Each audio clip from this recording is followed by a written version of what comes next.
Une gigantesque fissure a déchiré la terre.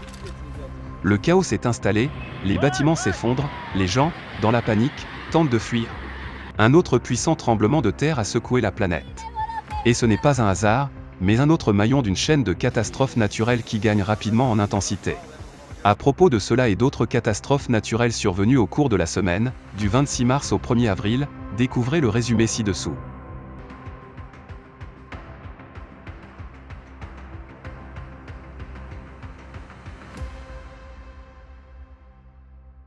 Activité sismique. Le 28 mars, un tremblement de terre dévastateur d'une magnitude de 7,7 a eu lieu dans le centre de la Birmanie, ressenti dans de nombreux pays d'Asie du Sud-Est, Thaïlande, Chine, Inde, Vietnam et Bangladesh. L'épicentre se trouvait près de Mandalay, une ville de plus d'1 million d'habitants. L'hypocentre du séisme était situé à une profondeur de 10 km, ce qui a rendu le choc extrêmement puissant. Dans les régions centrales et nord-ouest du pays, plus de 10 000 bâtiments se sont effondrés ou ont été gravement endommagés. Des routes et des ponts ont été détruits, des temples, des mosquées et des monuments historiques séculaires ont été réduits en ruines. L'aéroport international de Mandalay a cessé de fonctionner après l'effondrement de la tour de contrôle. Il y a eu une coupure totale d'électricité et de téléphone. Les rails de chemin de fer ont été tordus comme s'ils étaient faits de plastique, et des glissements de terrain ont isolé certaines régions du reste du monde. Tout cela a rendu difficile, voire impossible, l'arrivée des secours et de l'aide humanitaire à temps.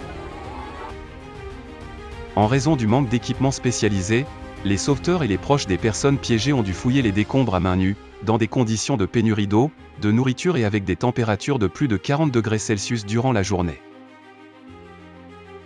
Selon les données officielles du 2 avril, le nombre de victimes était de 3003 personnes, et plus de 4600 personnes ont été blessées. Mais l'ampleur réelle des destructions et le nombre de victimes ne peuvent être que supposés. Il est impossible de décrire avec des mots la gravité de ce qui se passe dans la région. De nombreux hôpitaux ont été détruits, et les médecins ont soigné les blessés directement dans la rue. Les corps des victimes sous les décombres ont commencé à se décomposer sous la chaleur. Le tremblement de terre a aggravé la situation humanitaire déjà catastrophique dans le pays. Cet événement sismique est devenu l'un des plus puissants de l'histoire du pays au cours des 100 dernières années, et a attiré l'attention des spécialistes en raison de ses paramètres anormaux. Le tremblement de terre a provoqué une fissure de 400 km de long le long de la faille de Sagaing, qui traverse la Birmanie du nord au sud. La vitesse de la rupture des roches était comparable à celle d'un avion supersonique. Un sismologue du Centre des sciences de la Terre Helmholtz a qualifié ce tremblement de terre de superglissement, un type très rare de phénomène sismique, où l'énergie de la rupture se déplace à une vitesse exceptionnelle. L'effet du superglissement peut concentrer l'énergie sismique avant la rupture, amplifiant ainsi les destructions, même à une grande distance de l'épicentre.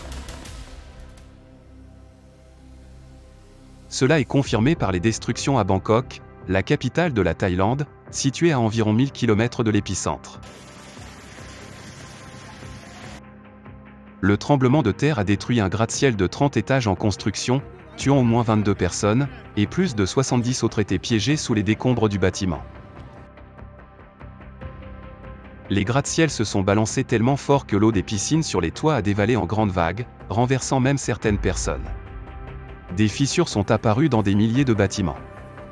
2 jours plus tard, un autre puissant séisme, d'une magnitude de 7, a frappé la région sud du Pacifique, près des Tonga. Il a causé des destructions mineures à Tonga et une évacuation temporaire en raison de la menace de tsunami. Selon les habitants locaux, familiers des tremblements de terre dans cette région sismiquement active, la secousse a duré exceptionnellement longtemps. Quelques heures plus tard, un deuxième séisme d'une magnitude de 6,2 s'est produit dans la même région. Il convient de noter qu'à la fin mars de cette année, une forte augmentation de l'activité sismique a été observée sur la planète. En seulement 12 jours, 11 tremblements de terre d'une magnitude supérieure à 6 ont été enregistrés. Ouganda. Le 26 mars, dans la capitale de l'Ouganda, Kampala, de fortes pluies ont provoqué des inondations importantes. Dans plusieurs quartiers de la ville, des maisons ont été inondées, et certaines ont été complètement détruites. Plusieurs routes menant au centre de Kampala sont devenues impraticables, et de nombreux véhicules ont été partiellement ou totalement submergés. Des torrents d'eau ont emporté des piétons et provoqué des accidents de voiture. En conséquence, au moins 7 personnes sont mortes, dont 2 petits-enfants noyés dans leur maison inondée par les eaux de crue. Argentine. Le 27 mars, une violente tempête a frappé les provinces argentines de Córdoba et Santa Fe. Les rafales de vent ont atteint 115 km/h, arrachant des arbres et endommageant les lignes électriques. Dans la ville de Casilda, province de Santa Fe, la tempête a inondé les rues et les maisons en 40 minutes. Les écoles et les centres éducatifs ont dû fermer en raison des dégâts et de la coupure d'électricité. 3 personnes ont été blessées par la grêle et les branches tombées. Le mauvais temps a paralysé la route 11, une importante autoroute reliant le centre et le nord du pays. La pluie et le vent ont provoqué des accidents et de longs embouteillages. Le 28 mars, dans la ville de Funes, une grêle particulièrement intense est tombée. Par endroits, les congères atteignaient 20 cm. Sous leur poids, les toits de plusieurs bâtiments se sont effondrés. Le vent a arraché les toits de la caserne de pompiers, de la mairie, de la banque et du club sportif.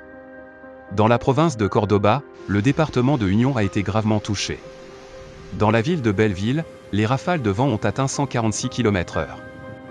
Dans les zones rurales, des bâtiments agricoles ont été détruits, et des récoltes de maïs et de soja ont été anéanties. Dans la ville de Lucacha, la tempête n'a duré que 20 minutes, mais elle a causé de lourds dégâts, le vent a renversé un camion, la grêle a endommagé les toits, brisé les vitres des voitures et détruit les récoltes des champs voisins. Australie. Le 27 mars, des pluies torrentielles, qui ont duré plusieurs jours, ont provoqué des inondations historiques dans le Queensland. Dans les régions occidentales de l'État, elles ont été les plus graves des 50 dernières années. Dans la petite ville d'Eromanga, il est tombé en quelques jours presque 2 fois la quantité de précipitations annuelles. Le Premier ministre du Queensland a qualifié la situation de « sans précédent ». Les eaux de crue ont inondé une superficie d'environ 500 000 km², y compris des régions arides où se trouvent les plus grandes fermes d'élevage. Plus de 100 000 têtes de bétail, emportées par les courants, ont péri ou disparu. Les pompiers ont utilisé des hélicoptères pour larguer des ballots de fourrage pour les animaux survivants, qui se sont retrouvés sans nourriture. Près de 4000 km de routes ont été submergées.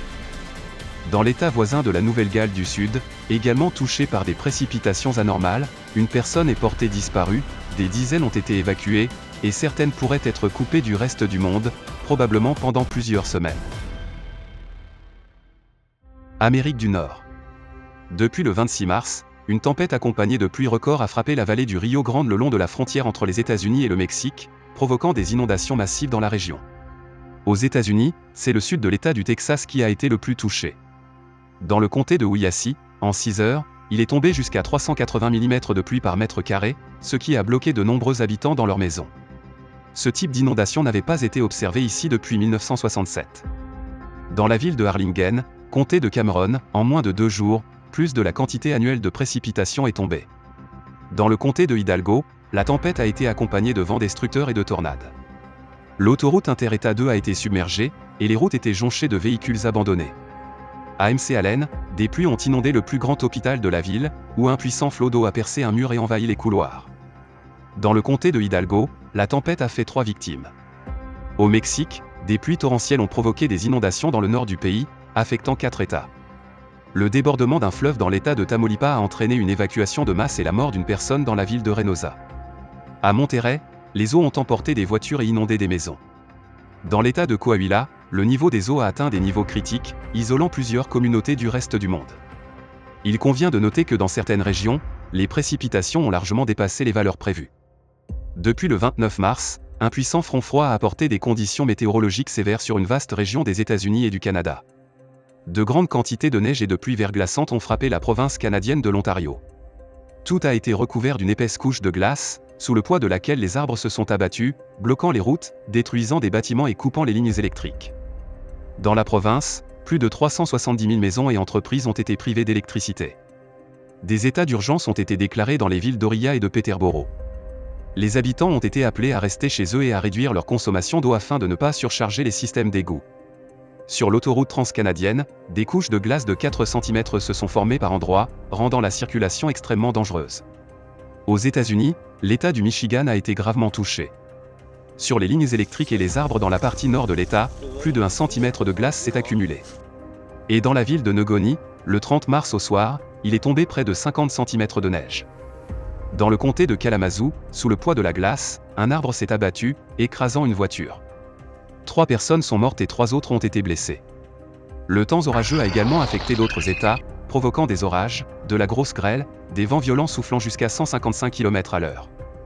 Des tornades ont été observées dans le Missouri, le Tennessee et le Michigan. Dans l'Oklahoma et l'Arkansas, des grêlons de plus de 7 cm de diamètre sont tombés. En raison de la tempête, plus de 400 000 foyers dans 5 États sont restés sans électricité. Les tempêtes ont coûté la vie à au moins 7 personnes. Il est important de noter qu'en mars de cette année, aux États-Unis, le mois a été le plus venteux de toute l'histoire des relevés dans de nombreuses villes et dans le pays dans son ensemble. Les cataclysmes prennent de l'ampleur, et cela devient de plus en plus impossible à ignorer. De plus en plus de personnes prennent conscience et voient que quelque chose ne va pas, ils en parlent, partagent leurs histoires. Même dans les commentaires sous les actualités sur les catastrophes naturelles, on peut voir à quel point cela inquiète et préoccupe les gens, l'impact que cela a sur chaque personne sensible, peu importe d'où elle vient sur la planète. Nous souhaitons également remercier sincèrement nos spectateurs pour leurs commentaires attentifs, réfléchis et très chaleureux sous nos vidéos. Merci de montrer votre soutien et votre solidarité envers ceux qui ont déjà souffert des cataclysmes.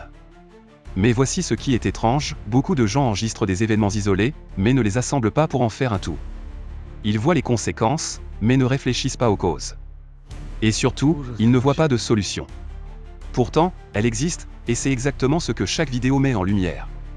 Pourquoi en est-il ainsi ? Peut-être que tout le monde attend que, un jour, les informations nous apportent une solution toute faite ?